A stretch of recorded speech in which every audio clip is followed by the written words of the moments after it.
चलिए okay students, कैसे हैं आप सब लोग। आई होप आप सब बहुत अच्छे हैं, बहुत अच्छे वर्क कर रहे हैं, सारी चीज़ अच्छे देख रहे हैं, मैनेज कर रहे हैं।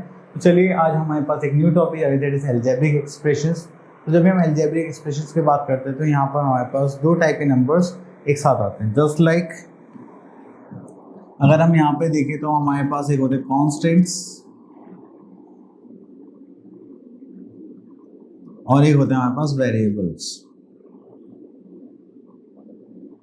अगर कॉन्स्टेंट्स की बात करें तो हमारे पास आ जाएंगे 1 2 3 4 5 एंड वेरिएबल्स की बात करेंगे तो हमारे पास आएंगे A B C D and dash dash dash. ठीक है, चलिए उसके बाद हम आ जाते हैं यहाँ पर। तो जब भी हम कॉन्स्टेंट्स की बात करते हैं, symbol having fixed numerical value just like 1 2 3 4 are the constant numbers and the variables क्या होते हैं, symbol which takes various numerical values is called variable. क्योंकि जब आप अल्फाबेट्स यूज करते हैं तो उसकी वैल्यू कुछ भी आ सकती है, 5 6 7 8, इसलिए हम उसको क्या बोलते हैं, वेरिएबल्स। तो जब भी आप इनको मैथमेटिकल ऑपरेशंस के साथ यूज करेंगे तो वो क्या बन जाते हैं, हमारे algebraic expressions. Mathematical operation just like addition, subtraction, multiplication, division etcetera. Then उसके बाद आती है टर्म्स। तो अगर हम टर्म्स की बात करें तो यहाँ पर हमारे पास क्या है, जो भी हमारे पास अलजेब्रिक एक्सप्रेशन सेपरेट होंगे प्लस और माइनस की वजह से, तो हम उनको क्या बोलते हैं, टर्म्स। ठीक है, तो यहाँ पर अगर हम देखें तो सबसे पहले आता है हमारे पास मोनोमिल। मोनोमिल में हमारे पास क्या रहेगा, एक सिंगल टर्म रहेगी जिसको हम क्या बोलते हैं, मोनोमिल। ठीक है, चलिए algebraic expressions containing one term is called monomial. Then monomial can be constant or the product of a constant or one or more variables with the positive integral exponents. Then we are having binomial. Binomial की बात करते हैं, algebraic expression containing two terms is known as binomial. तो जब भी हम single term की बात करेंगे that is a monomial, दो टर्म्स का कहेंगे तो binomial, एंड थ्री टर्म्स की बात करेंगे तो हमारे पास आ जाएगा ट्राइनोमियल। जैसे हम देखा 5x 7x² y + 6। पॉलिनोमियल्स में क्या होता है, वन और मोर टर्म्स, सारी इसमें आ जाएंगे हमारी polynomial. Just like monomial, binomial, trinomial are all polynomials. Next we are in factors. When two or more numbers and literals are multiplied then each one of them are their product and is called the factors. तो जैसे ही हमने बचपन में factors पढ़े थे कि जो भी नंबर उस पर्टिकुलर नंबर को डिवाइड कर देता है वो क्या हो जाता है, उसका फैक्टर हो जाता है। तो यहाँ पर भी सेम स्टोरी, चाहे अल्फाबेट हो या न्यूमेरिकल वैल्यू, तो वो सब उसके क्या होंगे, फैक्टर्स। ठीक है, देन उसके बाद आता है हमारे पास कोएफिशिएंट। अगर हमारे पास कुछ भी वेरिएबल के साथ एक कांस्टेंट गिवन है, ठीक है, तो वो क्या होता है, उसका कोएफिशिएंट कहलाता है। जस्ट लाइक अगर एग्जांपल लो तो 3x², x² का कोएफिशिएंट क्या होगा हमारे पास, 3। ठीक है, देन उसके बाद आता है डिग्री। तो जो हाईएस्ट पावर होती है हमारे पास वो क्या होती है, हमारी डिग्री। अगर हम यहाँ पर देखें तो a⁻3, b⁻2 एंड ये सब। तो यहाँ पर हमारे पास क्या हो गया, जो डिग्री हो जाएगी हमारी 3, जो हो गया हमारे 6a⁻3।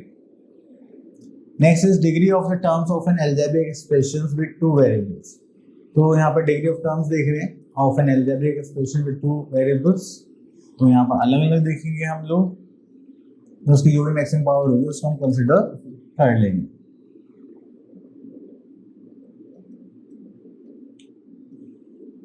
ओके, तो यहाँ पर देखिए हमें दो वेरिएबल्स गिवन है, x² और x²y, xy और y² +4। यहाँ पे डिग्री क्या हो जाएगी हमारी, तो मैक्सिमम पावर कितनी है, आई थिंक यहाँ पे लिखना भूल गए हैं, दैट इज ओके। तो चलिए हम यहाँ पर आ जाते हैं एक्सरसाइज 5.1। यहाँ पे बोला गया right the coefficient of p। अगर हम p का कोएफिशिएंट देखें तो यहाँ पर हमें दिखाई दे रहा है दैट इज -9/4। ठीक है, तो यहाँ पे बाइनोमियल, ट्राइनोमियल टर्म्स हैं, कांस्टेंट्स हैं। चलिए, तो यहाँ पर बोला गया है right the constant term in each of the following expression. तो कांस्टेंट टर्म में क्या नहीं होना चाहिए, वेरिएबल नहीं होना चाहिए। हमने देखा यहाँ पर 7 है, तो ये क्या होगी हमारी कांस्टेंट टर्म। देन उसके बाद आता है identify the like terms in the following expression. तो लाइक टर्म्स में हमें सिर्फ इतना चेक करना है कि जो भी हमारे पास वेरिएबल्स गिवन है वो सेम होने चाहिए, तो वो क्या हो जाता है हमारे लाइक टर्म्स। चलिए, तो यहाँ से हम ले लेते हैं बी पार्ट। चलिए, तो ये हमारे पास x², xy², x²y, xy²। तो आपको दिखाई दे रहा है दोनों सेम है और ये दोनों सेम है। तो लाइक टर्म्स की बात करें तो यहाँ पे हम बोल सकते हैं 6xy² और 3xy², ये दोनों लाइक टर्म्स हो गई। यहाँ पर हो जाएगा 6x, सॉरी, यहाँ पर हो जाएगा 9x² और यहाँ पर हो जाएगा 2x²y। तो ये दो लाइक टर्म्स हैं। क्लियर? चलिए उसके बाद आगे देखते हैं। तो यहाँ पर तो और कुछ गिवन नहीं है, तो डिग्री के क्वेश्चंस गिवन नहीं है। आगे देखते हैं। ओके, तो यहाँ पे देखिए आगे हमारे पास एडिशन।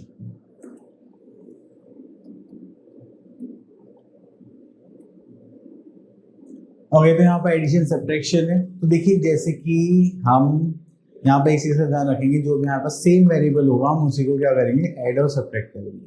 ठीक है, अदरवाइज हम यहाँ पर इसको सॉल्व नहीं कर पाएंगे। ठीक है,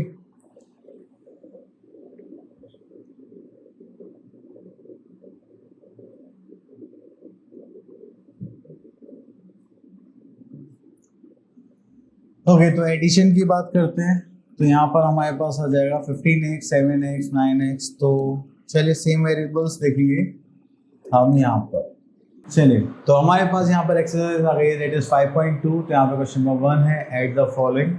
तो चलिए, तो ऐड करने के लिए हम यहाँ से क्वेश्चन पिक कर लेते हैं, फोर्थ पार्ट।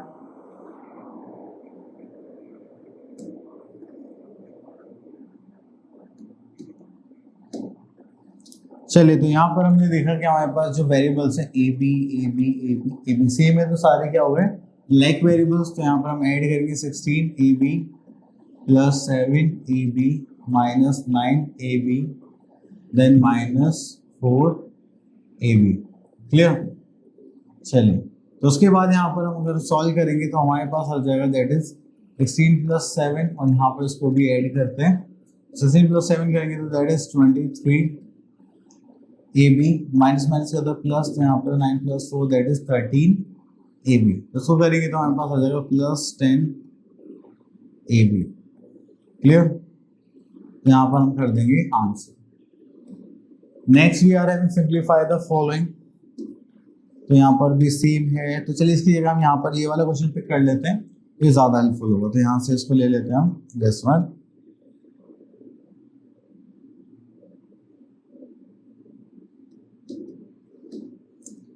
ओके, तो यहाँ पर हमारे पास है ए स्क्वायर बी स्क्वायर। तो चलिए सबको लिख लेते हैं पहले, A square plus B square then again A square plus B square minus 2ab then plus A square plus 2ab plus B square. ठीक है, तो अब हम क्या करेंगे, जो सेम वेरिएबल्स हैं उनको एक साथ लिख लेते हैं, 1 2 और ये रहा ए स्क्वायर। तो यहाँ पर हम इसको एक साथ लिख लेते हैं, ए square plus A square plus A square. Clear? चलिए, उसके बाद हमारे पास आता है बी स्क्वायर। तो यहाँ पर लिख लेते हैं B square plus B square then B square. ठीक है, देन प्लस फिर हमारे पास जो थर्ड है that is A B and ये रहा हमारा 2ab। तो उसको लिख लेते हैं माइनस 2ab प्लस 2ab। ठीक है, इतना करने के बाद यहाँ पर हम करेंगे तो ये कितना हो जाएगा, 3a स्क्वायर प्लस करेंगे तो यहाँ पर क्या हो जाएगा 3b स्क्वायर, प्लस माइनस करेंगे तो कैंसिल आउट हो जाएगा। तो यहाँ पर हमारे पास यही आंसर आ गया, 3a square plus b square. Clear? चलिए उसके बाद आगे चलते हैं।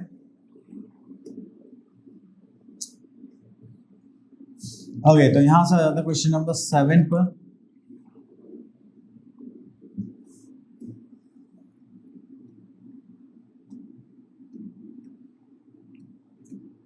यहाँ पर आता है from the sum of this and this subtract from the sum of this and this subtract this. तो इन दोनों के सम में से उसको सब्ट्रैक्ट करना है।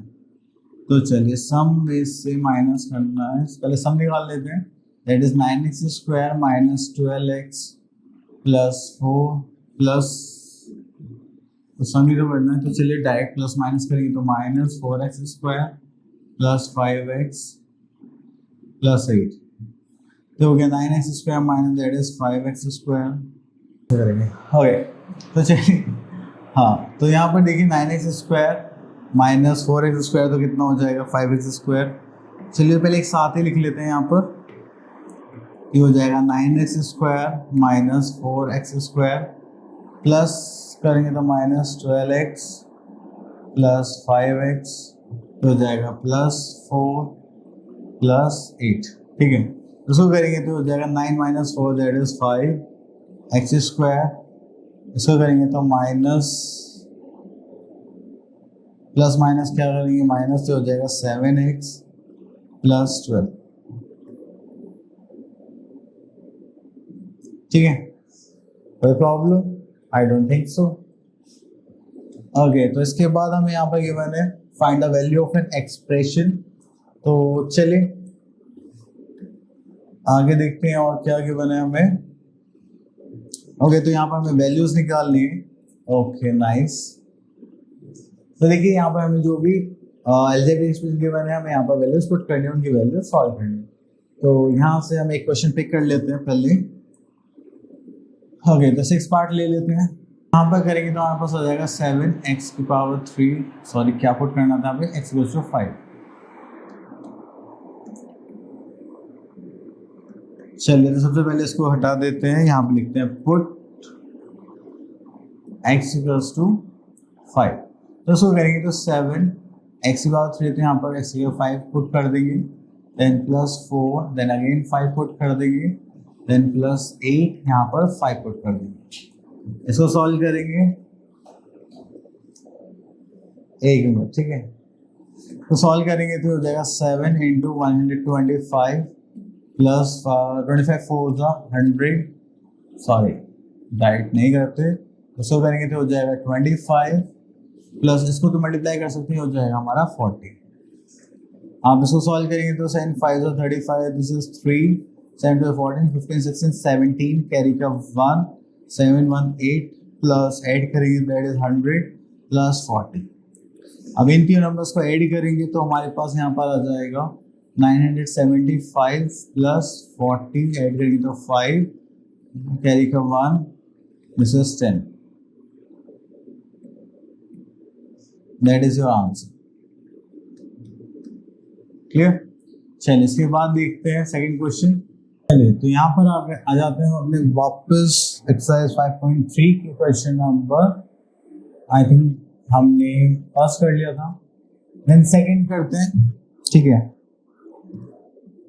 ओके, देखिए सेकंड एंड थर्ड सेम है, तो हम क्वेश्चन नंबर 3 में से देख लेते हैं। एंड यहाँ पे थोड़ा सा नेगेटिव साइन का भी इश्यू रहेगा, तो हम ये करते हैं क्वेश्चन। ठीक है, क्वेश्चन नंबर 3 एंड इसमें हमें x की वैल्यू रखनी है -2। ओके, तो हम यहाँ पर करने वाले हैं पुट x =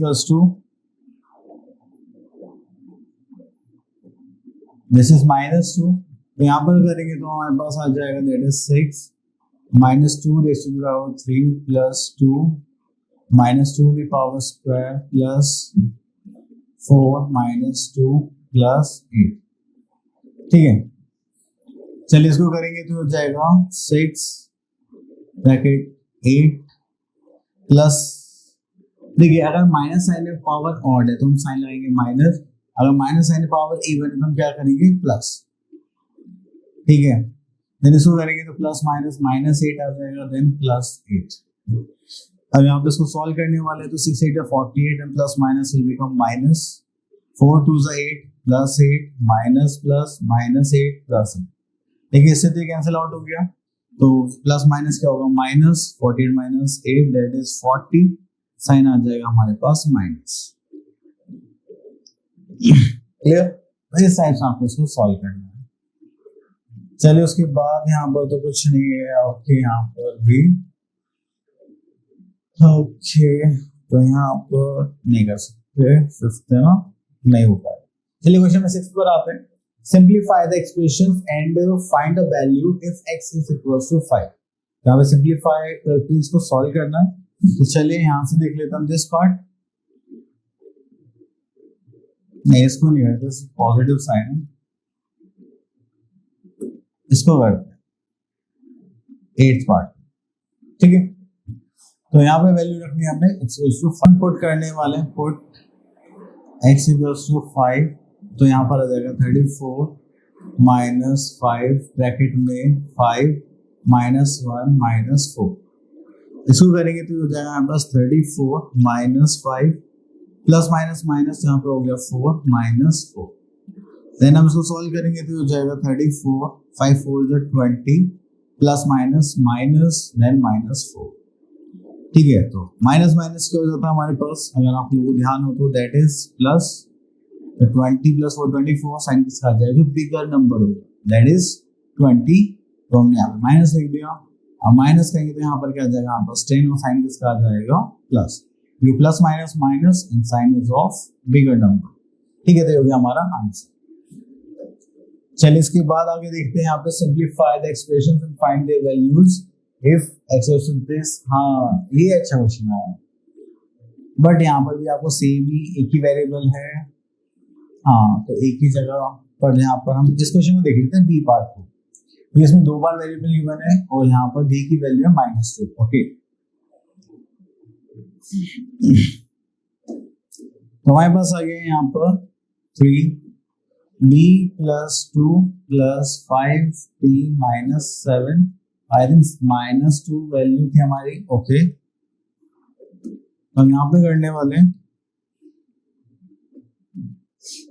ओके, यहाँ पर हम पुट करेंगे पुट b इक्वल्स टू -2 तो हो जाएगा 3, इस b की जगह -2 प्लस 2 रखेंगे, देन प्लस 5b की जगह -2 माइनस 7।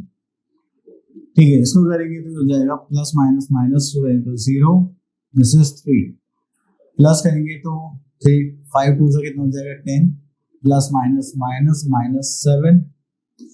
अगर आप किसी भी नंबर की 0 से मल्टीप्लाई करेंगे तो आपके पास क्या जाएगा 0, प्लस माइनस करेंगे तो यहाँ पर जाएगा -10 एंड दिस इज -7, तो हो जाएगा -17 इज द आंसर। क्लियर? चलिए इतना करने के बाद फिर हम आगे चलते हैं। ओके, तो ये हो गया finish I think so. Okay, तो आई होप आपको अलजेब्रिक एक्सप्रेशन को सॉल्व करने में थोड़ा सा इजी लगा होगा एंड आप क्या प्रैक्टिस करने मिलता है नेक्स्ट वीडियो में। तो ऑल